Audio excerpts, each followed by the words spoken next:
আসসালামু আলাইকুম ওয়া রাহমাতুল্লাহি ওয়া বারাকাতুহু। আলহামদুলিল্লাহি রাব্বিল আলামিন ওয়াসসালাতু ওয়াসসালামু আলা আশরাফিল আমবিয়া ওয়াল মুরসালিন নবিয়িনা মুহাম্মদ ওয়া আলা আলিহি ওয়া সাহবিহি আজমাইন। রব্বি ইশরাহ লি সাদরি ওয়া ইয়াসসির লি আমরি ওয়াহলুল উকদাতাম মিন লিসানি ইয়াফকাহু কাওলি। আলহামদুলিল্লাহ। আমরা ইনশাআল্লাহ আজকে সূরা আল ইমরানের 176 থেকে 179 এই চারটা আয়াতের উপরে ফোকাস করার চেষ্টা করব ইনশাআল্লাহ। এখানে মূল বিষয়টা হচ্ছে আমরা একটা সেকশনের প্রায় শেষ প্রান্তে চলে এসেছি। আমরা যেটা বলছিলাম, আমরা দীর্ঘ সময় ধরে উহুদের যুদ্ধের পোস্ট ব্যাটেল কমেন্ট্রিটা দেখছিলাম। তো মুফাসসিরদের আলোচনা থেকে বোঝা যায় এই সেকশনটা হচ্ছিল 121 থেকে 180 পর্যন্ত।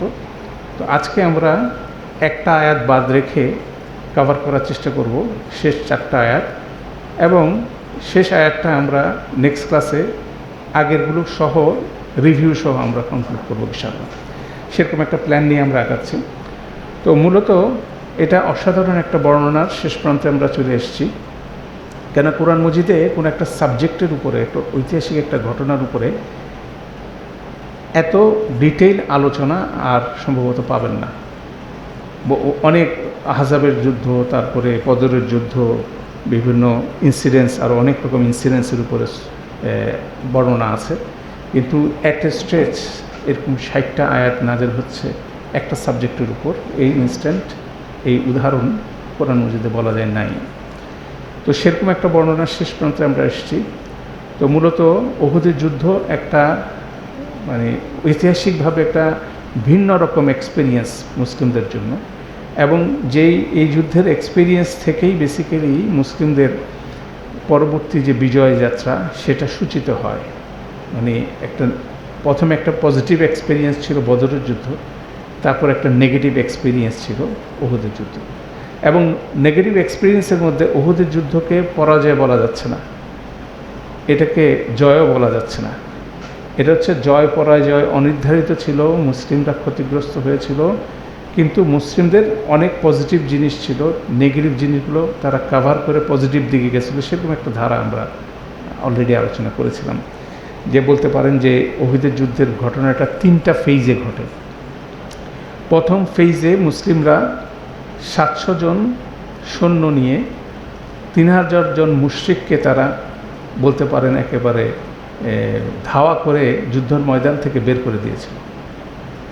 কিন্তু মুসলিমদের একটা ওভার কনফিডেন্স এবং একটা ভুলের কারণে যেই কাজটা করতে রাসূলুল্লাহ সাল্লাল্লাহু আলাইহি ওয়াসাল্লাম নিষেধ করেছেন, সে কাজটা করে ফেলার ফলশ্রুতিতে মুশরিকরা সেকেন্ড রাউন্ডে মুসলিমদের উপর চড়াও হয় এবং মুসলিমদেরকে যথেষ্ট পরিমাণ ক্ষতিগ্রস্ত করে। ইভেন কি রাসূলুল্লাহ সাল্লাল্লাহু আলাইহি ওয়াসাল্লাম সেখানে কী হন, আহত হন। সেই ইনসিডেন্টস হওয়ার পরে রাসূলুল্লাহ সাল্লাল্লাহু আলাইহি ওয়াসাল্লাম সাহাবীদেরকে নিয়ে মদিনায় ফিরে যান। মুশরিকরা মক্কার উদ্দেশ্যে ফিরে যাচ্ছে। এরকম একটা সিনারিওতে মুশরিকরা কিছু দূর যাওয়ার পর টের পেল যে তারা আসলে তাদের অবজেক্টিভ তারা অ্যাটেইন করতে পারে নাই, অর্জন করতে পারে নাই। কেন তারা রাসূলুল্লাহ সাল্লাল্লাহু আলাইহি ওয়াসাল্লামকে হত্যা করতে পারে নাই, ইভেন কি মুসলিমদেরকে যথেষ্ট পরিমাণ ক্ষতিগ্রস্ত করতে পারে নাই। কেন তারা তাদের ট্রেড রুট, বাণিজ্য যে পথটা ছিল, সেই রুটটাকে রিকভারির জন্য বেসিক্যালি তারা যুদ্ধ করছিল। ওটা কিছুই হয় নাই। তো অতএব তারা তাদের উদ্দেশ্য সাধিত হয় নাই। তখন তারা চিন্তা করছিল যে আমরা আবার ঘুরে এসে আক্রমণ করব এখনই। তো সেই ঘুরে এসে আক্রমণ করার যখন তারা উদ্যোগ নিল, প্যারালালি রাসূলুল্লাহ সাল্লাল্লাহু আলাইহি ওয়াসাল্লাম সেটা আঁচ করতে পেরে মুসলিমদেরকে নির্দেশ দিলেন, যার যা কিছু আছে আহত অবস্থায় তাদের পিছু নিতে হবে। আক্রমণের আগে আমাদের আক্রমণ করে বসতে হবে। That means offence is the best defence.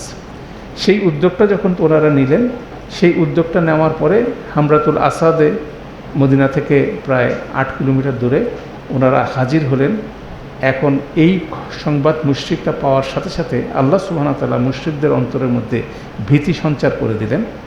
এর ফলশ্রুতিতে তারা পুনরায় মদিনা আক্রমণের পরিকল্পনা ত্যাগ করে তারা মক্কায় ফিরে গেছে। এবং মুসলিমরা, সেই মুসলিম বাহিনী সেখানে 3 দিন অবস্থান করার পর তারা কোনোরকম ক্ষতি ছাড়াই, কোনোরকম কনফ্রন্টেশন ছাড়াই তারা তাদের মদিনার ভিতরে তারা ফিরে আসে। দ্যাট মিনস মুশরিকরা আতঙ্কিত হয়েই বেসিক্যালি মদিনা ছেড়ে গেছিল। অতএব এই টোটাল এপিসোডটাই যদি আমরা নেই তাহলে দেখা যাচ্ছে যে উহুদের যুদ্ধের জয় পরাজয় অনির্ধারিত ছিল, মুসলিমরা ক্ষতিগ্রস্ত হয়েছিল এবং সেটারই বর্ণনা আমি এখন পর্যন্ত পেয়ে আসছি। গত সেশনে কিন্তু আমরা বেসিক্যালি এই যে থার্ড ফেজটা নিয়ে আলোচনা করছিলাম, সেটা কিভাবে আল্লাহ বর্ণনা করছে। হ্যাঁ, সেটার অসাধারণ বর্ণনাটা দেখে আবার আমরা শুরু করি। সেখানে এভাবে আল্লাহ বলছিলেন, আল্লাযীনা ইস্তাজাবু লিল্লাহি ওয়া রাসূলিহি, যারা আল্লাহ এবং তার রসুলের ডাকে সাড়া দিয়েছিল, মিন বাদি মা আসাবাহুমুল কারহ, তাদেরকে প্রচণ্ড তারা আঘাতপ্রাপ্ত হওয়ার পরেও তারা যারা রেসপন্স করছিল, লিল্লাযিনা আহসানু মিনহুম ওয়াত্তাকাও, তাদের মধ্যে যারা মানে সৎকর্ম করে এবং তাকওয়া অবলম্বন করে তাদের জন্য আছে আজরুন আযীম, তাদের জন্য বিশাল পুরস্কার আছে। পরের আয়াতে বললেন, আল্লাযিনা ক্বালা লাহুমুন নাসু ইন্নান নাসা কাদ জামাউ লাকুম, যারা বলে কিছু মানুষ বলছিল যে আবু সুফিয়ানরা জমায়েত হয়েছে, ফাকশাউহুম, তাদেরকে ভয় করো, ফাজাদাহুম ঈমানা, তাদের ঈমান বেড়ে গেল, মুসলিমদের ঈমান বেড়ে গেল। তারা সবাই বলে উঠল, ওয়াকালু হাসবুনাল্লাহু ওয়া নি'মাল ওয়াকিল, আল্লাহই আমাদের জন্য যথেষ্ট এবং তিনি হচ্ছে সবচেয়ে উত্তম কর্ম নির্ধারক বা উত্তম রক্ষাকর্তা। সেই ঈমানই, সেই চেতনা নিয়ে তারা সামনে আসলো। তাদের দুইটা কন্ট্রাস্ট আছে। একটা হচ্ছে উহুদের যুদ্ধের ফার্স্ট ফেজে, সেকেন্ড ফেজে মুসলিমরা রাসূলুল্লাহ সাল্লাল্লাহু আলাইহি ওয়াসাল্লামের স্পষ্ট নির্দেশ যখন অমান্য করেছিল, সেটার কনসিকুয়েন্স এত ভয়াবহ ছিল যে রাসূলুল্লাহ সাল্লাল্লাহু আলাইহি ওয়াসাল্লামের মতো একজন ইনোসেন্ট পার্সনও কি সেখানে এফেক্টেড হয়ে গেছিল। এর বিপরীতে এই ভুলটা মুসলিমরা বোঝার সাথে সাথে এই সেকেন্ড থার্ড ফেজে যখন রাসূলুল্লাহ সাল্লাল্লাহু আলাইহি ওয়াসাল্লাম তাদেরকে আক্রমণ করতে বলল, তারা সবাই আহত ছিল, কেউ কোনো এক্সকিউজ দেয় নাই, বলছে না এই অপরচুনিটি, ওই ভুলটার সংশোধন হচ্ছিল কি এটা দিয়ে, ওই ভুলটাকে সংশোধন করলো কি দিয়ে, সে আহত অবস্থায় আল্লাহ এবং তার রসুলের আদেশ তারা মান্য করলো। তখন তারা ঈমানের সাথে বলল, হাসবুনাল্লাহু ওয়া নি'মাল ওয়াকিল। তাহলে হাসবুনাল্লাহু ওয়া নি'মাল ওয়াকিল, এই যে শক্তিশালী কালিমা, যেটা ইব্রাহিম আলাইহিস সালামকে যখন আগুনে ফেলা হয়েছিল তখন উনি এটা উচ্চারণ করছিলেন, এবং সেটার পরিস্থিতিতে আল্লাহ কীভাবে যথেষ্ট হয়েছিলেন সেটার ঐতিহাসিক বর্ণনা আমরা জানি। ঠিক একইভাবে এখানেও এই ইনসিডেন্সটা কিন্তু একই। উহুদের যুদ্ধের থার্ড ফেজে মুসলিম মুশরিকরা যে ভীত সন্ত্রস্ত হয়ে মক্কায় ফিরে গেল, সেটার মূল কালিমার জায়গাটা হচ্ছে হাসবুনাল্লাহু ওয়া নি'মাল ওয়াকিল। তার আগে কি ছিল? তারা আহত অবস্থা থাকার পরও তারা কী করছে? আল্লাহ এবং তার রসুলের আদেশ অমান্য করছে। অতএব এটা কিন্তু ইন কন্ট্রাস্ট আসলে। অতএব আল্লাহ এবং তার রসুলের আদেশ অমান্য করে আমি অন্যায়ের প্রতিবাদ করলেও কিন্তু আল্লাহর সাহায্য আসবে না। এটা কিন্তু খুব গুরুত্বপূর্ণ কনসেপ্ট। কেন আমরা অন্যায়ের বিরুদ্ধে দাঁড়াতে চেষ্টা করি, এটা আমরা আল্লাহর বিরুদ্ধে দাঁড়ানোর চেষ্টা করার বিপরীতে যদি আমরা আল্লাহ এবং তার রসুলের আদেশ অমান্য করে থাকি, তাহলে সেখানে আল্লাহর সাহায্য আসবে না। জুলুমের বিপরীতে জুলুম দিয়ে প্রতিরোধ হবে না। ধরেন আমার উপরে কেউ জুলুম করলো, তার বিপরীতে যদি আমি আল্লাহ যে কাজগুলো করতে মানা করছে সেই কাজগুলো যদি করে থাকি, তাহলে সেই জুলুমের বিপরীতে ওই জুলুম যদি করে থাকে, আল্লাহর সাহায্য আমার জন্য আসবে না। সেটা বাংলাদেশের জন্য যথেষ্ট একদম এক্সপ্লিসিট ওয়েতে প্রযোজ্য। বিভিন্ন সময়ে বিভিন্ন কর্তৃপক্ষ, সরকার মানুষের উপর জুলুম করছে, কিন্তু মানুষ কী করছে? আরেকটা জুলুম করে সেটার প্রতিবাদ করতে গেছে। সেক্ষেত্রে আল্লাহর সাহায্য সেভাবে নেমে আসেনি। যুগে যুগে কিন্তু সব জায়গায় সেই জিনিসটা হয়েছে। অতএব এটাও কিন্তু একটা গুরুত্বপূর্ণ। আল্লাহ এবং তার রসুল যেটা করতে নিষেধ করেছেন, যেটা করতে বলছেন, সেটাকে ঈমানের সাথে প্রতিপালন করে যখন আমি বলবো হাসবুনাল্লাহু ওয়া নি'মাল ওয়াকিল, তাহলে এইভাবে আল্লাহ কী করবেন? সাহায্য করবেন। এগুলো কিন্তু একটা এক্সাম্পল। কন্ট্রাস্টটা কিন্তু উহুদের ময়দানের মধ্যেই এই থার্ড ফেজ এবং সেকেন্ড ফেজের মধ্যে আল্লাহ দেখাই দিলেন, এবং রাসূলুল্লাহ সাল্লাল্লাহু আলাইহি ওয়াসাল্লাম এবং তার সাহাবীরা ভুল করে কিভাবে কুইকলি রিকভার করলো সেটার ইনস্ট্যান্স, সেটার উদাহরণ কিন্তু এখানে আছে, তাই না? এটা অসাধারণ শিক্ষণীয় সেকশন। আপনি পড়তে থাকবেন, চিন্তা করতে থাকবেন, দেখবেন এটার মধ্যে খালি জিনিস বেরোচ্ছে যেটা আপনার আমার প্রাত্যহিক জীবনের প্রতিটা বিষয়ের সাথে কি সম্পর্কিত। তো সেইভাবে আমরা আলোচনা করলাম।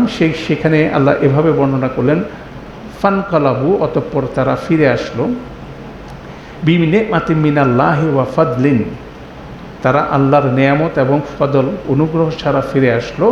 লাম ইয়ামসাসহুম সু, তাদেরকে কোনো মন্দ কিছু স্পর্শ করে নাই। ওয়াত্তাবাউ রিদানাল্লাহ, তারা আল্লাহর সন্তুষ্টি অনুসরণ করতে থাকলো। অসাধারণ ফ্রেজ এখানে ব্যবহার করা হয়েছে।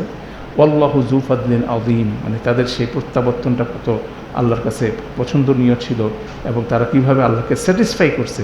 এক জায়গায় ডিসস্যাটিসফাই করছে, সাথে সাথে কী করছে, স্যাটিসফাই করছে। সেই জিনিসটাই কন্ট্রাস্টটা এখানে দেওয়া হচ্ছে, সেটা বলা হলো। তারপরে যে জিনিসটা আবার শয়তানের প্রসঙ্গটা আসলো, সেটা হলো বলা হলো ইন্নামা যালিকুমুশ শাইতানু ইউখাউইফু আউলিয়া, নিশ্চয় শয়তান হচ্ছিল কি তার বন্ধুদের ব্যাপারে তোমাদেরকে ভয় দেখায়। যে কথাটা বলছিল যে মানুষ জমায়েত হয়েছে, তাদেরকে কি করো, ভয় করো। আল্লাহ বলছেন ফালা তাকশাউহুম, তাদেরকে তুমি ভয় করো না, ফাকশাউনি, আমাকে ভয় করো। ঠিক আছে, ইন কুনতুম মুমিনিন, যদি তোমরা মুমিন হয়ে থাকো। মানে শয়তানের রোলটা কি, এর আগে আমরা দেখছি যে শয়তানের রোলটা এটাই, মুমিনদের অন্তরে সে ভীতি সৃষ্টি করার চেষ্টা করে কার ব্যাপারে, আল্লাহ ছাড়া অন্য কিছুর, আল্লাহ ছাড়া অন্য কিছুর ভীতি সৃষ্টি করার চেষ্টা করে। আল্লাহ বলছেন এই জায়গায় তোমাকে কি করতে হবে, আমাকে ভয় করতে হবে, অন্য কিছুকে ভয় করলে হবে না, তাই না? সেই প্রিন্সিপালটা কিন্তু এখানে আবার উচ্চারিত হলো, শয়তানের প্রসঙ্গটা আসে। আমরা এগুলোকে রিভিউ করব, যে আমরা লেসেনগুলো যখন সামারি করব তখন আমরা দেখব শয়তানকে আল্লাহ কীভাবে, শয়তানের রোলটা কিন্তু স্পষ্ট করে দিয়েছে।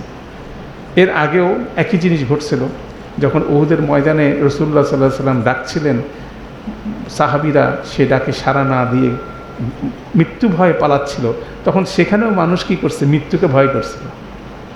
তাহলে ভয়টাকে সঞ্চারিত করে কি, শয়তান অন্তরের মধ্যে। সেখানে আল্লাহ বলছে আল্লাহ ছাড়া অন্য কাউকে ভয় করার প্রয়োজন নাই, অন্য কিছুকে ভয় করার প্রয়োজন নাই। ফাকশাউনি, ঠিক আছে, ইন কুনতুম মুমিনিন, যদি তোমাদের ঈমান থেকে থাকে।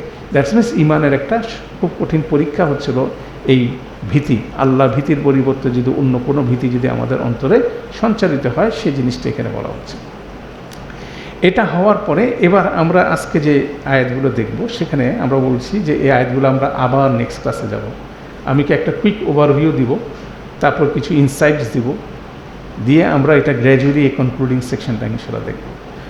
এখানে আল্লাহ সুবহানাহু ওয়া তাআলা 3টা আয়াত পরপর একটা স্টাইলে আছে, 176, 177, 178, 3টা একই স্টাইলের আয়াত। 3টা গ্রুপকে ইন্ডিকেট করে বলছে, সামারি করতেছেন আল্লাহ বলছেন ওয়ালা ইয়াহদুনকাল্লাযীনা ইউসারিউনা ফিল কুফর, যারা কুফরের মধ্যে ধাবিত।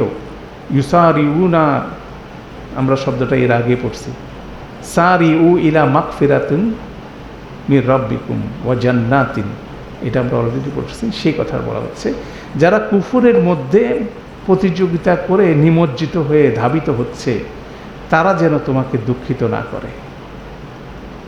এখানে ইয়াহসাবান্না ইয়াহজুনকা বলা হচ্ছে, তোমাকে যাতে দুঃখিত না করে, আল্লাযীনা ইউসারিউনা ফিল কুফর ইন্নাহুম, নিশ্চয়ই তারা লা ইয়াদুরুল্লাহা শাইআ, তারা কোনো অবস্থায় আল্লাহর কোনো ক্ষতি করতে পারবে না।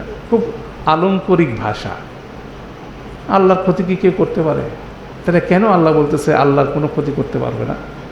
এটা কিন্তু আলংকরিক একটা ভাষা আল্লাহ ব্যবহার করতেছেন। দ্যাট মিনস যারা আল্লাহর রাস্তায় সংগ্রাম করতেছেন, আল্লাহ তাদেরকে ওনার অংশ হিসেবে চিন্তা করতেছেন। অংশ মানে হচ্ছে এরকম যে ওদের ক্ষতি হওয়া মানে আল্লাহর ক্ষতি হওয়া, আল্লাহ সেরকমভাবে তাদের সাথে কমপ্লাই করতেছেন, কিন্তু আল্লাহর ক্ষতি করা কোনোভাবে সম্ভব না। দ্যাট মিনস যারা আল্লাহর রাস্তায় সংগ্রাম করতেছে, যারা তাদেরকে কুফর যারা করে, তারা কোনো ক্ষতি করতে পারবে না তাদের। সেটাকে ওইভাবে না বলে আল্লাহ বললেন আল্লাহর কোনো ক্ষতি করতে পারবে না। খুব আলংকরিকভাবে আল্লাহ যারা ইমানদার তার সাথে ওনার যে সম্পর্ক, সেটা কতটুকু কনসলিডেটেড সেটা কিন্তু এক্সপ্রেস করতেছে। হ্যাঁ, এগুলো হচ্ছে লিঙ্গুইস্টিক খুব অসাধারণ অলঙ্করণ এখানে দেওয়া হচ্ছে। ইন্নাহুম লা ইয়াদুরুল্লাহা শাইআ ইউরিদুল্লাহু আল্লা ইয়াজআল লাহুম হাযযান ফিল আখিরাহ, আল্লাহ চান তাদের আখিরাতে যাতে কোনো অংশই না থাকুক। একটা ফ্রেজ, ওয়ালাহুম আযাবুন আযীম, তাদের জন্য আছে বিশাল পানিশমেন্ট। 4টা বাক্যকে আমরা এখানে আনছি। তো একটা আমরা গুড নিউজ দিচ্ছি, ইনশাআল্লাহ আল্লাহ আমাদের জন্য তৌফিক দান করে। এই সূরা আলী ইমরান শেষ হওয়ার সাথে সাথে আমরা সূরা আলী ইমরানের উপরে একটা বাক্যভিত্তিক অনুবাদ, একটা টেক্সট আমরা ইনশাআল্লাহ আপনাদের জন্য অ্যাভেলেবেল করে দেব। পিডিএফ ফর্মে পাবেন, যারা প্রিন্ট আউট নিতে চান নিয়ে নিতে পারেন। যে স্ট্রাকচারটা আপনি স্ক্রিনে দেখছেন এটাকে আমরা নাম দিচ্ছি বাক্যভিত্তিক অনুবাদ। মানে হচ্ছে হলো একটা আয়াতকে আমরা বিভিন্ন বাক্যে ডিভাইড করবো, যাতে আমরা আরবিটার সাথে ট্রান্সলেশনটাকে খুব সুন্দর করে কানেক্ট করতে পারি, কীভাবে ট্রান্সলেশনটা ফ্লো করতেছে। যার ফলে আমরা এই যেমন ধরেন এখানে আমরা 4টা বাক্যকে ব্রড বাক্য, এখানে ছোট ছোট বাক্য আছে কিন্তু 4টাকে ব্রড বাক্য হিসেবে বললাম। যেমন এখানে বলো ওয়ালা ইয়াহদুন কাল্লাদিনা ইউসারিউনা ফিল কুফর, এটা একটা বাক্য। যারা কুফরের মধ্যে ধাবিত হচ্ছে, ইউসারিউনা ধাবিত হচ্ছে কুফরের ভিতরে, তারা যাতে তোমাকে দুঃখিত না করে। কেন রাসূলুল্লাহ সাল্লাল্লাহু আলাইহি ওয়াসাল্লাম রাহমাতুল আলামিন, তিনি সবার জন্য চিন্তা করতেছেন, যে আবু লাহাবের জন্য চিন্তা করতেছেন, আবু জাহেলের জন্য চিন্তা করতেছেন, তিনি উমাইয়ার জন্য চিন্তা করতেছেন, তিনি আবদুল্লাহ ইবনে ওবাইয়ের জন্য চিন্তা করতেছেন, যারা ইসলামের একদম চিহ্নিত শত্রু। আল্লাহ ওনার এক্সপেকটেশন হচ্ছে তারাও কী করবে, ঈমানের মধ্যে আসবে। অতএব উনি সবার ব্যাপারে খুব সফট। সেক্ষেত্রে আল্লাহ সুবহানাহু ওয়া তাআলা বলছেন যে যারা কুফুরের ভিতরে নিমজ্জিত হচ্ছে, ধাবিত হচ্ছে, দ্যাট মিনস মানে এটা এমন না হচ্ছিল কুফর করছে না, কুফরের মধ্যে একেবারে এমনভাবে নিমজ্জিত, সেটার মধ্যেই তারা চলাচল করতেছে, এর বাইরে কোনো কিছু তারা চিন্তা করতে পারতেছে না। তারা যাতে তোমাকে কোনো ক্ষতিগ্রস্ত, তোমাকে যাতে ক্ষত না করে, কেন তারা আল্লাহর কোনো ক্ষতি করবে না। যেমন এখানে ইন্নাহু লা ইয়াদুরুল্লাহ শাইআ, আরেকটা সুন্দর বাক্য, যে আল্লাহ, তারা কোনো অবস্থাতে আল্লাহ কোনো ক্ষতি করতে পারবে না। ইউরিদুল্লাহু আল্লাহ ইয়াজআলা লাহুম হাব্বান ফিল আখিরাহ, আল্লাহ চান যে আখিরাতে তাদের কোনো লাভের কিছুই না থাকুক।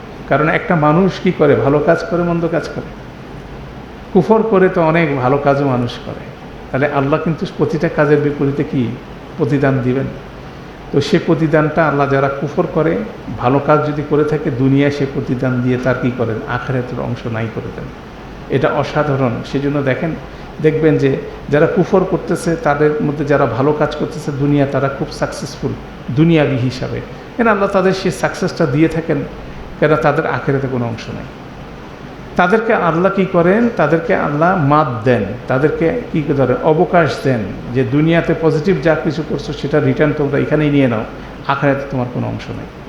এই জন্য আপনারা দেখবেন পৃথিবীতে যত রকম স্বৈরশাসক দেখবেন, যারা কুফরের মধ্যে নিমজ্জিত ছিল, তাদের মধ্যে যদি পজিটিভ কিছু থাকে সেটা সাস্টেন করছে। দেখেন বর্তমান পৃথিবীতে দেখেন, যারা কুফরি রাষ্ট্র যতগুলো আছে, পশ্চিমা বিশ্ব বলতে পারেন প্রতিটাই, তারা দুনিয়াবি অর্জনের মধ্যে তারা যাচ্ছে না, কেন তাদের কিছু এথিক্স আছে, মোরাল এথিক্স আছে, তারা ভালো কাজ করে, ঠিক আছে, সে ভালো কাজের প্রতিদান হিসেবে তারা কিন্তু দুনিয়াতে তারা প্রাপ্ত হচ্ছে। তো এইগুলো কনসেপ্টগুলোই মুফাসসিররা আলোচনা করছেন। এই একটা স্টেটমেন্ট রয়েছে, ইউরিদুল্লাহু আল্লাহ ইয়াজআল লাহুম হাদ্দান ফিল আখিরাহ, তাদের দুনিয়াতে তাদের ভালো কাজের কোনো অংশ, তারা সব কিছু দুনিয়া দিয়ে দেবেন, আখিরাতে কোনো অংশ রাখবেন না। এই জন্য আল্লাহ তাদেরকে কী করতেছেন, অবকাশ দিচ্ছেন। তার মানে এই না যে তারা আল্লাহর ক্ষতি করে ফেলতেছে, তারা দিনের ক্ষতি করার চেষ্টা করতেছে। মাঝে মাঝে তারা কি পাচ্ছে, কিছু আপার হ্যান্ড পাচ্ছে। তার আপার হ্যান্ড পাওয়া মানেই হচ্ছিল আল্লাহ সুবহানাহু ওয়া তাআলা ক্ল্যারিফাই করতেছেন, এগুলো এই কারণে না, এটার কারণ হচ্ছিল দুনিয়াতে তারা কিছু বেনিফিট পাবে। তারা কিছু যা কিছুই করুক, তার প্রিন্সিপালটা হচ্ছে আল্লাহ, তাদের কিছু অংশ আখিরাতে তাদের দাবি করতে পারবে না, তাদেরকে এখানেই ফিনিশ করে দেওয়া হবে। ওয়ালাহুম আযাবুন আযীম, তাদের জন্য বিশাল, এবং তারা বিশাল মাত্রা কী করতেছে, অপরাধ করছে। তারা ইউসারিউনা ফিল কুফর, ফ্রেজটা কিন্তু এই জন্য আমরা বলছি যে বাক্যভিত্তিক অনুবাদে আপনারা আমার সুবিধা হবে কি, ফ্রেজটা কি, ইউসারিউনা ফিল কুফর, এটা হচ্ছে আমাদের ফ্রেজ। কুফরের ভিতরে যারা ধাবিত হয়, মানে এবারে এটাকেই এক্সপ্লেন করা যায় 1 ঘন্টা ব্যাপী। এই কনসেপ্টটা কি, যারা কুফরের ভিতরে, মানে এর বাইরে কোনো ওয়ার্ল্ড তারা দেখে না, মানে মুসলিমদের বিরোধিতা করা, আল্লাহর বিরোধিতা করা, আল্লাহর আইনকে অমান্য করা, এটাই হলো তাদের ধ্যান জ্ঞান যারা আছে। আপনার অনেক এক্সাম্পল আপনি পাবেন সারা পৃথিবীতে, মানুষের অ্যাটিটিউড, ইসলামের প্রতি তাদের যে নেগেটিভ অ্যাটিটিউড, সে বিভিন্ন কারণে, কিন্তু ওইটাই কি মনে করতেছে সে সবচেয়ে সঠিক পন্থা, ঠিক আছে। অর্থাৎ এরকম মানসিকতা অনেকের মধ্যেই দেখা যায়, এবং অনেক প্রমিনেন্ট, এবং অনেক বলতে পারেন যে দুনিয়াতে ক্ষমতাপ্রাপ্ত অনেকের মধ্যে সে আচরণ আছে, অনেকের মধ্যে সে আচরণ আছে। যেমন সম্প্রতিকে আমি দেখছি এই ঘটনাটা, ইতালির বোধহয় একজন প্রেসিডেন্ট হয়েছে, একজন মহিলা, সে ইসলাম সম্পর্কে খুব মন্দ কথা বলছে যে এটা কোনোভাবেই ইসলাম আমাদের সিভিলাইজেশনের সাথে যায় না। মানে তার কথার উচ্চারণ শুনলে আপনি মনে করবেন যে that is one of the example হতে পারে এখানে, ইউসারিউনা ফিল কুফর। এরকম অনেক এক্সাম্পল আপনি পান। বাংলাদেশের অনেক বুদ্ধিজীবী নামের কিছু লোক আছে, তারা এমন সব কথাবার্তা আচরণ করে, ইউসারিউনা ফিল কুফর। এই ফ্রেজটা আপনি বিভিন্ন জায়গায় দেখবেন, কিন্তু আল্লাহ গ্যারান্টি দিচ্ছেন কি, কোনো অবস্থাতে তোমার যদি ঈমান থাকে, কন্ডিশনটা কি, ঈমান থাকতে হবে। ঈমান থাকলে ক্ষতিগ্রস্ত হওয়ার কোনো সুযোগ নেই, দুনিয়াতেই নেই, আখিরাতেও তো নাই, দুনিয়াতেও কেউ ক্ষতিগ্রস্ত হবে না যদি ঈমান, আল্লাহর উপর ঈমানটা অটুট থাকে, তার ঈমান যদি পরিশুদ্ধ থাকে। ঈমানটা হচ্ছে সবচেয়ে বড় সম্পদ, তাই না? তো সেখানে আল্লাহ সুবহানাহু ওয়া তাআলা তাদের এই কথাটা বলছেন, ইউরিদুল্লাহু আল্লাহ ইয়াজআল্লাহুম হাদ্দান ফিল আখিরাহ, আরেকটা বাক্য, ওয়ালাহুম আযাবুন আলীম। তাহলে এটা হচ্ছে স্পষ্ট যারা কুফরের মধ্যে যাতায়াত করতেছে। আপনি যদি বলেন, এদেরকে বলতে পারেন কুরাইশদের কথা বলা হচ্ছে। আমাদের আলোচিত যে উহুদের যুদ্ধের প্রেক্ষাপটে কারা আছে, কুরাইশরা আছে, আহলুল কিতাবের যারা পণ্ডিত শ্রেণী আছে, যারা কুফর করতেছে তারাও আছে, আহলুল কিতাবের সাধারণ অনুসারীরা আছে, মুসলিমদের মধ্যে মুনাফিকরা আছে, এক্সপ্লিসিট মুনাফিক যেমন আব্দুল্লাহ ইবনে উবাইর নেতৃত্বে যারা চলে তারা, তারপরও তার পাশাপাশি দুর্বল ইমানদারের মানুষ আছে, প্রকৃত ইমানদার মানুষ আছে, অনেকগুলো গ্রুপ এখানে ইনভলভ আছে। সেখানের মধ্যে যারা এক্সট্রিম কুফর আপনি বলা হয়, মুফাসসিরদের আলোচনা যেটা বোঝা যায়, মক্কার কুরাইশরা যারা রাসূলুল্লাহ সাল্লাল্লাহু আলাইহি ওয়াসাল্লামের বিরুদ্ধে যুদ্ধ করছে তাদেরকে, পাশাপাশি আহলুল কিতাবের মধ্যে যারা পণ্ডিত শ্রেণীর মধ্যে যারা জেনে বুঝে কী করতেছে, রাসূলুল্লাহ সাল্লাল্লাহু আলাইহি ওয়াসাল্লামের বিরোধিতাকে করাই এটার ব্যাপারে স্থির সিদ্ধান্ত নিয়েছে। লাম ইয়াকুনিল্লাযিনা কাফারু মিন আহলিল কিতাবি ওয়াল মুশরিকিনা, সূরা বাইয়ানায় যে গ্রুপের কথা বলা হচ্ছে তারা ইউসারিউনা ফিল কুফর। এইভাবে এইটার কথা আল্লাহ বর্ণনা করে এরপরের আছে, এই জন্য বলে ওয়ালাহুম আযাবুন আযীম, একটা বর্ণনা। এরপরের আয়াত দেখেন, বলা হচ্ছে ইন্নাল্লাযিনা ইশতারাউল কুফরা বিল ঈমান, নিশ্চয়ই যারা ঈমানের বিরুদ্ধে কুফরকে ক্রয় করে, দ্যাট মিনস সেই মুনাফিক শ্রেণীকে বলা হচ্ছে, যারা ঈমানকে লুজ করে কুফরের মধ্যে ঢুকছে, ঈমানকে ছেড়ে দিয়ে কুফরের মধ্যে ঢুকতেছে, এটা হচ্ছে কারা, মুনাফিক শ্রেণীর কথা বলা হচ্ছে। তাদেরকে বলা হচ্ছে লাই ইয়াদুরুল্লাহ শাইয়া, একই ফ্রেজ এখানে, তারা আল্লাহর কোনো ক্ষতি করতে পারবে না। মানে আল্লাহ বলছে তোমাদের কোনো ক্ষতি করতে পারবে না, আল্লাহর কাজ, আল্লাহর রাস্তায় যারা সংগ্রাম করতেছে তাদের কোনো ক্ষতি করতে পারবে না। ওয়ালাহুম আযাবুন আলীম, তাদের জন্য রয়েছে মর্মদায়ক শাস্তি। আগে ছিল আযাবুন আযীম, এখানে হচ্ছে আযাবুন আলীম। কেন, যার যেরকম অপরাধ সেটার সাথে মিলায় কিন্তু তার পানিশমেন্ট হবে। তারা বিশাল আকারে অপরাধ করছে, তাদের জন্য কি হবে, বিশাল ইয়ে হবে, তারা যুদ্ধ করতেছে রাসূলুল্লাহ সাল্লাল্লাহু আলাইহি ওয়াসাল্লামের উপরে, তাদের বিশাল পানিশমেন্ট হবে। মুনাফিকের জন্য হবে মর্মদায়ক পানিশমেন্ট, কেন তারা রাসূলুল্লাহ সাল্লাল্লাহু আলাইহি ওয়াসাল্লাম এবং ঈমানদারকে খুব বেশি পেইন দিছে, খুব বেশি যন্ত্রণা দিয়েছে। তাদেরকে বলা যাচ্ছে না অমুসলিম, মুসলিম নাম ধারী করে তারা কি করতেছে, ভিতর থেকে তাকে রাসূলুল্লাহ সাল্লাল্লাহু আলাইহি ওয়াসাল্লাম এবং মুসলিমদেরকে কি করতেছে, ক্ষতিগ্রস্ত করার চেষ্টা করছে। সেটা তাদের সেই গ্রুপের কথাও আল্লাহ সামারি করে বললেন, তাই না? তাহলে যারা কুফর করছে তাদের কথা বললেন, সরাসরি এক্সপ্লিসিটলি কুফর করতেছে। যারা ইনসাইডে কুফর করতেছে তাদের কথা বলছে, তারা কোনোভাবে আল্লাহর ক্ষতি করতে পারবে না এবং তাদের জন্য আযাবুন আলীম, সেকেন্ড গ্রুপের কথা বলা হলো। এবার 78-এ আসেন, থার্ড গ্রুপের কথা বলা হচ্ছে, বলা হবে, আল্লাহ বলছেন ওয়ালা ইয়াহসাবান্নাল্লাযীনা কাফারু, ওভারঅল কুফর যারা করতেছে, দ্যাট মিনস মুনাফিকদের মধ্যে যারা কুফর আছে, যারা মানে মুশরিকদের মধ্যে এক্সপ্লিসিট কুফর আছে, তাদের মধ্য থেকে আল্লাহ সুবহানাহু ওয়া তাআলা বলছেন লা ইয়াহসাবান্নাল্লাযীনা কাফারু, যারা কুফর করে তারা যাতে কোনোভাবে মনে না করে, কি মনে না করে, আন্নামা নুমলি লাহুম খায়রুল লিআনফুসিহিম, যে আমরা যে তাদেরকে এই অবকাশ দিচ্ছি, তাদেরকে কিছু বেনিফিট দিচ্ছি, তাদেরকে যে বিরাম দিচ্ছি, এটা তাদের জন্য ভালো, মানে এটা তাদের জন্য একটা পজিটিভ জিনিস, তারা যাতে এটা কোনোভাবে মনে না করে। ঠিক আছে, ইন্টারেস্টিং বিষয় যে যেটা আমরা বললাম যে তারা মুসলিমদের উপরে আধিপত্য বিস্তার করেছিল উহুদের যুদ্ধের সেকেন্ড ফেজে, তারা সেটা মনে করতেছে যে এটা তাদের জন্য কল্যাণকর কিছু।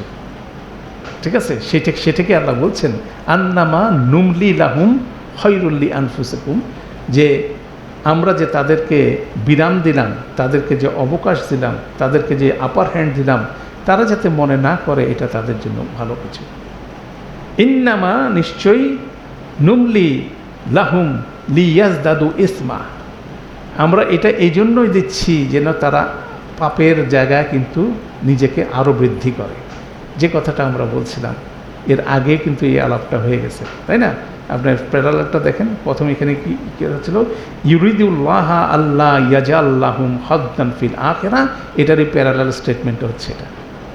আল্লাহ চান না যে আখিরাতে তাদের কোনো অংশ থাকুক। ঠিক একইভাবে এই প্যারালাল স্টেটমেন্ট এখানে বললেন, ইন্নামা নুমলি লাহুম লিয়াজদাদু ইসমা, যে আল্লাহ এই অবকাশ তাদেরকে দিচ্ছেন যাতে করে তারা পাপের মধ্যে তারা কি চড়াও হতে পারে, দুনিয়াতে যথেষ্ট পরিমাণ পাপ তারা অর্জন করতে পারে। ফেরাউনকে আল্লাহ দীর্ঘ সময় কি দিয়েছেন? হায়াত দিয়েছেন। তো দীর্ঘ সময় হায়াতে সে কী করছে? পাপের পর পাপ, পাপের পর পাপ, পাপের পর পাপ করে যাচ্ছে। একটা স্বৈরশাসক, একটা অত্যাচারী শাসককে আল্লাহ কী দিচ্ছেন? লুজ দিচ্ছেন। সে অনেক দিন মানুষের উপর অত্যাচার করতেছে, তার ফলশ্রুতিতে সে তার কি হচ্ছে? সে পাপের বোঝা বাড়তেছে।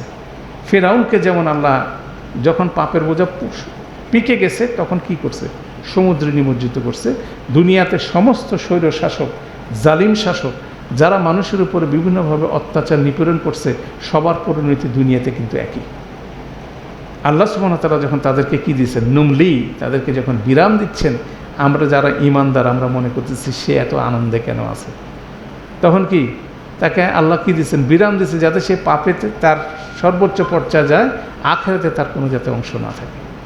এটার খুব একটা সুন্দর এক্সাম্পল আছে।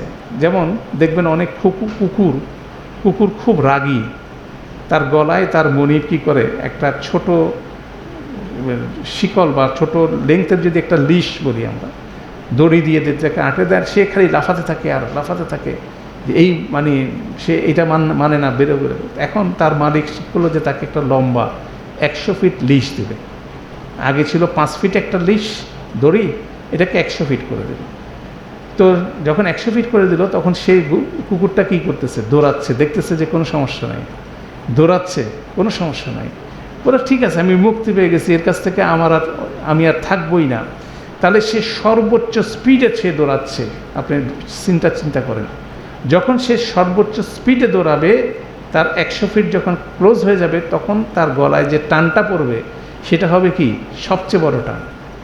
তার গলায় যে ফাঁসটা পড়বে সেটা হচ্ছে সবচেয়ে কঠিনতম ফাঁস। তো এই সিনারিওর সাথে বেসিক্যালি যারা কুফর করছে, আল্লাহ তাদেরকে কি অবকাশ দিচ্ছেন? আল্লাহ সেই জিনিসটা এখানে আবার বললেন, ওয়ালাহুম আযাবুন মুহিন, আযাবুন আযীম, আযাবুন আলীম, আযাবুন মুহিন। 3 ধরনের আযাবের কথা বললেন, কোনোটাই কিন্তু উত্তম কিছু না। আযাব খালি বাড়তেই থাকবে, অপমানজনক আযাব, মুহিন। ঠিক আছে? এইভাবে বেসিক্যালি এই 3টা আয়াতের মাধ্যমে আল্লাহ যখন কনক্লুড করতেছেন এই সেশনটা, মুসলিমদেরকে কনফিডেন্স দিতেছে, তুমি যারা কুফর করে তাদের ব্যাপারে মনে করো না দে আর ইন এ বেটার পজিশন। কেননা তোমরা উহুদের যুদ্ধে তারা আধিপত্য বিস্তার করছে, সেক্ষেত্রে মানুষ মনে করছে বা মানুষের মধ্যে একটা চিন্তা ধাক্কা দিচ্ছে যে ওরা কেন বেনিফিটেড হলাম, আমরা কেন ক্ষতিগ্রস্ত হলাম। সেই যে আমরা ইমানদার, আল্লাহকে আমাদের সাহায্য করেন যে ইমানের যে এই দুর্বলতম জায়গাগুলো, এগুলো কি রিপেয়ার হচ্ছে। আল্লাহ সুবহানাহু ওয়া তাআলা এগুলো স্টেটমেন্ট দেওয়ার মাধ্যমে কি আল্লাহ ক্লিয়ার করতেছে যে এগুলো হচ্ছিল এমন একটা জিনিস যেগুলো সম্বন্ধে তোমাদের কোনো ধারণা নাই, সেগুলো আল্লাহ ডিসক্লোজ করতেছে। ইউআল্লিমুকুম মা লাম তাকুনু তা'লামুন, তিনি তোমাদেরকে এমন কিছু শেখাবেন যেটা তোমরা জানো না। ঠিক আছে না? তাহলে দেখা যাচ্ছে যে আল্লাহ গায়েবের প্রকৃত খবরগুলো কি এই রেভিলেশনের মাধ্যমে, এই আয়াতের মাধ্যমে জানাচ্ছেন। মুসলিমদের যারা প্রতিপক্ষ, তারা উহুদের ময়দানে আধিপত্য বিস্তার করেছিল সেকেন্ড রাউন্ডে, সেই সেকেন্ড রাউন্ডে আধিপত্য বিস্তারের বিপরীতে কোনোভাবে মনে করা যাবে না যে তারা আপার হ্যান্ডে আছে। সেই জায়গা থেকে মুসলিমদেরকে ইমানকে কী করা আছে? আল্লাহ শক্তিশালী করেছে। পরপর 3টা আয়াতের মাধ্যমে আসছে। তো আমরা আজকের দিনের শেষ আয়াতটা, যেটা আয়াত করব লম্বা, এটা আমরা জাস্ট কানেক্টেড ওয়েতে আমরা এটাকে দেখব, তারপরে নেক্সট ক্লাসে এটাকে একটু ইনডেপথ দেখার চেষ্টা করব।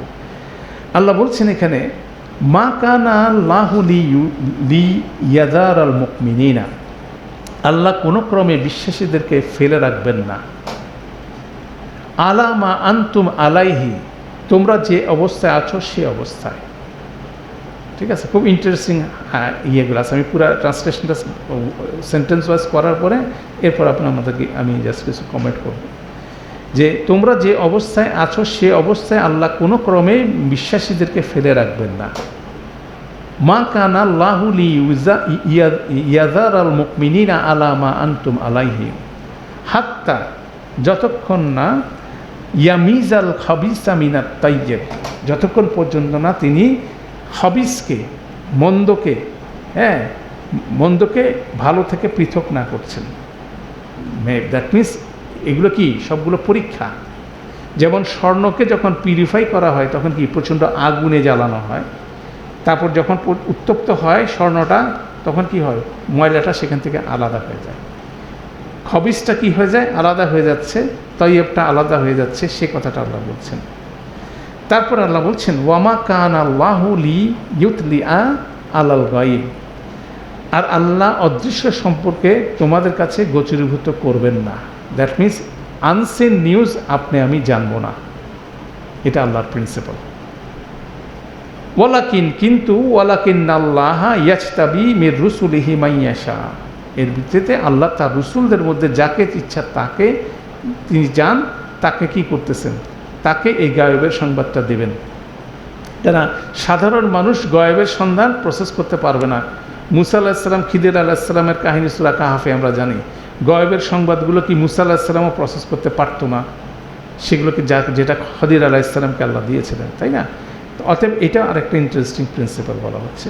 তারপর আল্লাহ বলছেন ফা আমিনু বিল্লাহি ওয়া রুসুলি, অতএব আল্লাহ এবং তার রসুলদের উপর কী করো, ঈমান আনো।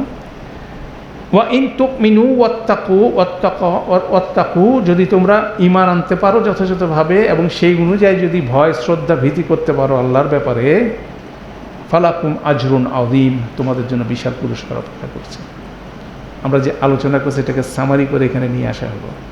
দ্যাট মিনস এখানে আল্লাহ বলছেন যে যেই কষ্টকর পরিস্থিতির মধ্যে আছে তোমরা আছো, সেই অবস্থায় কোনো অবস্থায় আল্লাহ কী করবেন না, মুমিনদেরকে সেই অবস্থা রাখবেন না।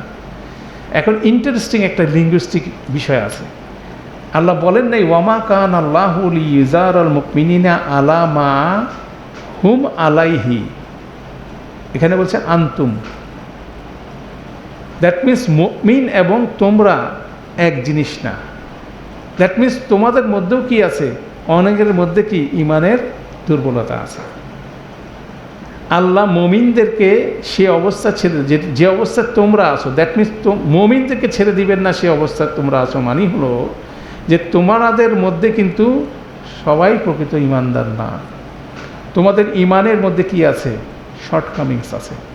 সেজন্য তো তোমরা রাসূলুল্লাহ সাল্লাল্লাহু আলাইহি ওয়াসাল্লাম ডাকার পরে উল্টা দিকে দৌড় দিলা, ওনার আদেশটা অমান্য করলা। দ্যাটস মিনস ঈমানের যাত্রার মধ্যে যে দুর্বলতাগুলো এগুলো থাকবেই।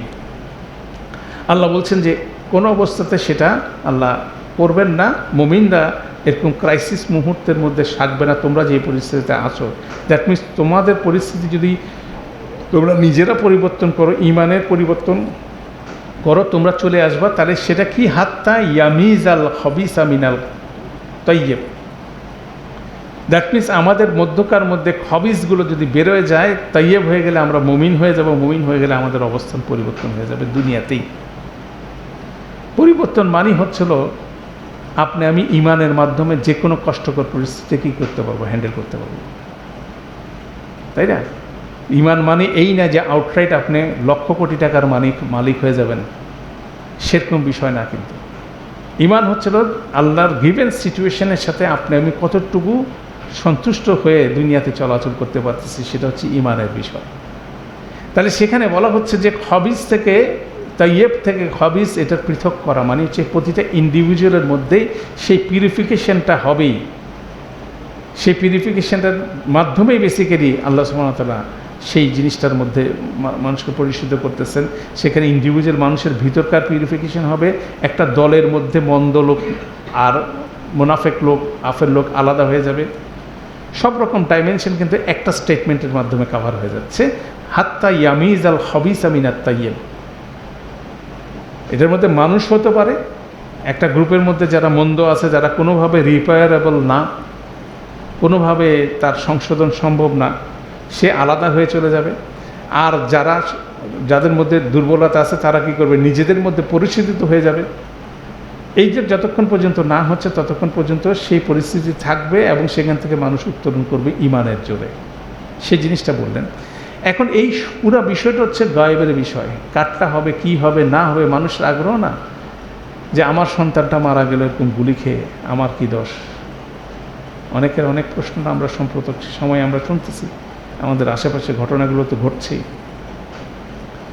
মানুষের হাতের কামাই, কিন্তু আল্লাহর অনুমতিও আছে, যে কনসেপ্টটা আমরা বিস্তারিত আলোচনা করছি। উহুদের যুদ্ধে যে বিপর্যয়কর পরিস্থিতি, সেটা মানুষের হাতের কামাই আল্লাহ দেখাই দিয়েছে, তুমি কিভাবে কামাই করছো ওটা। পাশাপাশি আল্লাহ বলছেন এটার মধ্যে কি আছে, আল্লাহর অনুমতি আছে। তখন আল্লাহর অনুমতি যখন আছে, আল্লাহ তখন বলছেন যে অনুমতিটা কেন দিচ্ছেন, যাতে আল্লাহ যারা ঈমান আনছে তাদেরকে কি করতে পারেন, পরিশোধিত করতে পারেন। বা ইউহমাহ ইসা আল্লাহ আল্লাহ জিনা আমানু, হ্যাঁ, এবং ইয়াম হাকুল কাফিরিন, যারা কুফর করে তাদেরকে ধ্বংস করতে পারেন, ঈমানদারকে পরিশুদ্ধ করতে পারেন। এগুলো হচ্ছে আল্লাহর মাস্টার প্ল্যানের অংশ। যে মাস্টার প্ল্যানের অংশটা হচ্ছে গায়েবের সংবাদ। আল্লাহ সুবহানাহু ওয়া তাআলা বলছেন যে ওয়ামা কান আল্লাহু লিইউতলি আকুম আলাল গায়েব, আল্লাহ তোমাদেরকে গায়েবের সংবাদ গোচরভূত করতে পারবে না, কারণ হচ্ছে ইউ ক্যানট প্রসেস ইট। আমরা জানি না, আমাদের সন্তানদের কথা চিন্তা করেন, আমরা আমাদের যারা বয়স্ক আছি, আমাদের অনেক কিছু আমরা কিন্তু সবসময় আমাদের সবাইকে কাছে শেয়ার করি না, কেন সেটা সেই জিনিসটাকে হজম করার তার ক্যাপাসিটি নাই। ঠিক একইভাবে আল্লাহ বলছেন যে গায়েবের সংবাদ আল্লাহ তোমাদেরকে প্রকাশ করবেন, এটা আল্লাহর, এটা করবেন না আল্লাহ, কেন সেটা নেওয়ার তোমার প্রসেস নাই। ওয়ালাকিন্না আল্লাহ ইয়াজতাবি, অথচ আল্লাহ চয়ন করেন মির রুসুলিহি, তার রসুলদের মধ্যে থেকে মাইয়াশা, যাকে চান তাকে। ইয়াজতাবা এই শব্দটাও কিন্তু ক্রিটিক্যাল। সাফা, ইয়াজতাবা, ইস্তাফা, আমরা চয়ন করার ক্ষেত্রে অনেকগুলো অল্টারনেট শব্দ আছে। ইয়াজতাবা হচ্ছিল যার যোগ্যতা আছে, জাবু মানে ট্যাক্স, যার ট্যাক্স দেওয়ার যোগ্যতা আছে, সেরকম একটা শব্দ থেকে আসে। ইখতিয়ার একটা শব্দ আছে, হয় উত্তম চয়েস। ইস্তাফা মানে হচ্ছে পিওরেস্ট চয়েস। তারপরে ইস্তাজাবা মানে হচ্ছিল যার যে ক্যাপাবেল, ওরকম কাকে চুজ করা। দ্যাট মিনস আল্লাহ বলছে ওনার রসুলদের মধ্যে থেকে ক্যাপাবেলদেরকে আল্লাহ কী করতেছেন, এই ডিসকোর্স দিচ্ছেন। যখন আমরা মুসা এবং খদির আলাইসাল্লামকে দেখলাম, খদির আলাইসাল্লামের কাছে যেসব ডিসক্লোজ করলেন গায়েবের সংবাদ, সেটা মুসা আলাইসাল্লামকে করলেন না। সে ডিসপ্লেটা আমরা ওখানে দেখলাম। তাহলে রসুলদের মধ্যে উনি যাকে চাচ্ছেন তাকে তিনি ডিসক্লোজ করবেন। এবং এখানে রসুল বলতে বহু বচন ব্যবহার করা হচ্ছে, কিন্তু অ্যাকচুয়ালি তো এখানে আমরা ডিল করতেছি কি রসুলুল্লাহ সাল্লাল্লাহু সাল্লাম সম্পর্কে। তো কেন রসুল শব্দটা ব্যবহার হচ্ছে, এরপরের বাক্যে বলা হচ্ছে ফা আমিনু বিল্লাহি ওয়া রুসুলিহি, আল্লাহর উপর বিশ্বাস স্থাপন করা এবং সমস্ত রসুল। কেন সমস্ত রসুলদের বর্ণনা কোথায় বর্ণিত আছে কোরআন মাজিদে? ইয়াকুব আলাইসাল্লামের কাহিনী বর্ণনা হচ্ছে, ইউসুফ আলাইসাল্লামের কাহিনী বর্ণনা আছে। ইয়াকুব আলাইসাল্লাম অনেক কিছু জানতেন, অন্য কেউ জানতো না। ইউসুফ আলাইসাল্লাম অনেক কিছু জানতেন যেটা ইয়াকুব আলাইসাল্লাম জানতেন না, তাই না? তাহলে গায়েবের সংবাদ যেটা ইউসুফ আলাইসাল্লাম জানতেন সেটা ইয়াকুব আলাইসাল্লাম জানতেন না, ইয়াকুব আলাইসাল্লাম যেটা জানতেন ইউসুফ আলাইসাল্লাম জানতেন না। কোন সংবাদ কার জানা দরকার, কতটুকু জানা দরকার, এই ডিসক্রিপশন কার? আল্লাহ। আল্লাহ বলছেন যে তোমার আমার মানে আমাদের সাধারণ মানুষের, মুসলিমদের কাজ হচ্ছে, মুমিনদের কাজ হচ্ছিল আল্লাহ এবং তার রসুলের উপরে ঈমান আনা। দ্যাট মিনস আল্লাহ এবং তার রসুল, যারা রসুলগণ আসেন তাদের সমস্ত বিষয়গুলো কোথায় বর্ণিত আছে? কিতাবে বর্ণিত আছে। দ্যাট মিনস কোরআন নিয়ে, কোরআনের উপরে বিশ্বাস স্থাপন করা, কোরআনের বক্তব্যের উপর বিশ্বাস স্থাপন করা। সেই জিনিসটার পরশ্রুতিতে যে ওয়া ইন তুমিনু ওয়াত্তাকু, এই বিশ্বাসের মানে কি করতে হবে? ঈমানটা আনতে হবে, এবং সেখান থেকে শুধুমাত্র ঈমান আনা যথেষ্ট হবে না, তাকওয়া অর্জন করতে হবে। আমি মুখে বললাম লিপ সার্ভিসে কাজ হবে না, লিপ সার্ভিসটাকে কাজে পরিণত করতে হবে। যেমন তাকওয়ার কথা আমরা বলছি যে আমরা যখন কোনো কিছু ভয় বা কোনো রকম সচেতনতার কারণে কোনো একটা অ্যাকশানে যাই, যেমন রাতেবেলা আপনি ঘুমাতে যাওয়ার আগে ভালো করে দরজা চেক করে দেখেন লকগুলো ঠিক আছে কিনা। কেন আমরা মানে কোনো একটা ভয়ের কারণে কিন্তু আমরা একটা অ্যাকশানে যাচ্ছি, সেটা হচ্ছে তাকওয়া। ঈমান আনা যত মুখে বললে যথেষ্ট হবে না, সেজন্য দুইটা কথা ওয়া ইন তুমিনু ওয়াত্তাকু, মানে এই দুইটা হচ্ছে একসাথে, দুইটা প্যারালালে জিনিসটা চলে। ইমান নেওয়া হওয়ার সাথে সাথেই আমরা কি করতেছি, কি নিজেকে প্রোটেক্ট করার চেষ্টা করতেছি। কারণ আমার এই ওই আমার এই ভুল, এই শর্টকামিংস, আমার এই সমস্যা, ওই সমস্যা, আমার অনেক ইমান আনার পরে আমি দেখতেছি আমার অনেকগুলো, তাহলে সব জায়গায় কি বন্ধ করার চেষ্টা করতেছি, সেটাই হচ্ছে তাকওয়া। সেই প্রচেষ্টা কবর পর্যন্ত চলতে থাকবে। আমি টেস্টেড হব, আমার টেস্টের মধ্যে থেকে আমি আমার ভুল ত্রুটিগুলো আমি দেখব, দেখার পরে এগুলো সবগুলোকে পরিশোধনের চেষ্টা করব, সেটা হচ্ছে তাকওয়া। এই প্রচেষ্টা যে ইন্নাল্লাযিনা ক্বালু রাব্বুনাল্লাহু সুম্মা ইসতাকামু, নিশ্চয় যারা বলে আল্লাহ আমার রব, সেটার উপর অটুট থাকে, তাতানাজ্জালু আলাইহিমুল মালাইকা, তাদের উপর মালাইকারা নেমে আসে, বলবে আল্লাহ তাখাফু ওয়ালা তাহজানু, কোনো ভয়ের কিছু নাই, কোনো দুঃখিত হওয়ার কিছু, ওয়া আবশিরুল জান্নাতিল্লাযী কুনতুম তুআদুন, এবং সেই জান্নাতের সুসংবাদ শোনো যার প্রতিশ্রুতি তোমাকে দেওয়া হয়েছে। সূরা ফুসসিলাতের সেই আয়াত, একই কনসেপ্টগুলো একই। ওয়া ইন তুমিনু ওয়াত্তাকু, যদি তুমি ঈমান আনো এবং সেই ব্যাপার ঈমান অনুযায়ী যদি নিজেকে প্রোটেক্ট করার জন্য যদি প্রচেষ্টা নাও, ওয়ালাকুম আজরুন আযীম, তাহলে তোমাদের জন্য রয়েছে বিশাল পুরস্কার। বেসিক্যালি মূলত 179 দিয়েই এই কনক্লুডিং বিষয়টা আসছে। 180 আমরা দেখব, এটাও এটার সাথে যায়, সেটা কিভাবে যায় সেটা আমরা নেক্সট ক্লাসে ইনশাল্লাহ আমরা রাখলাম। তো আমরা চেষ্টা করব আমরা এই সেকশনের উপরে আরও বেশ কিছু ক্লাস করব। পরবর্তী সেকশনে যাওয়ার আগে আমরা এটাকে এদিক সেদিক ওলট পালট করে আমরা দেখার চেষ্টা করব এখান থেকে কী কী লেসন নেওয়া যায়।